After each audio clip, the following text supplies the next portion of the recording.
So a lot of us has come to this point where we really don't know how to tackle the world itself. Let me go ahead and clarify this for you. They're trying to alienate God. God is wisdom. So you're going to need two forms of knowledge. One is going to be that book smart that school is teaching. That's part of the reason why a lot of our kids are going into warfare. You're going to need that knowledge. You're going to need that book smart. The reason why you're going to need that book smart, because that book smart going to take you to levels you ain't never been before. So when you start going into trades and you start going into all these different arts is teaching you things. I always wanted my kids to learn the art of fighting. All of my kids, I wanted them to learn the art of fighting. I could never afford it. Why couldn't I afford it? Because them taking money from my pocket and keeping me broke and keeping me paying out constantly bills and my living from paycheck to paycheck is a way that they keep me enslaved. It's up to us to put together a plan. What is a plan? Put together a smart budget that's going to get you out of those situations. So yeah, you're going to have to need that book smart.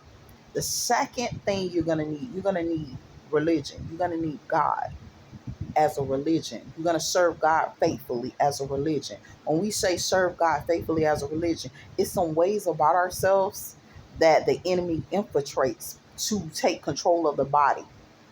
So we have to start teaching our kids at young ages that the enemy goal is to take over the body, the mind, the soul, and the spirit. But what kind of trade are they using? They're using psychology. So is it good for me to know psychology? Yes, I know that part. But there's a religious aspect to that psychology too that you're going to have to learn.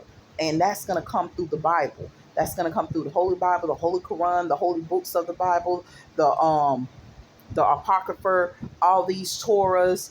These are going to come through enlightenment books, the Book of Norman and stuff like that. Because I never heard of a Latter Day Saint, so I might be left one time behind, and I'm thinking like I did something wrong. No, you didn't do nothing wrong. You on assignment. You have a job to do. You're Job at this season. Job is spelled like job. You got a job to do, Job. Do your job. So now you're sitting on assignment to actually do God's work, and you're not ready for it because you were left behind. So you need the Book of the Norman. You need a lot of different things because God can come a million times and you might miss them because you're not on point. So you need religion and you need the regular knowledge that you're going to get in the schools. Remember to keep both of them and engineer a whole new society. Do not be docile.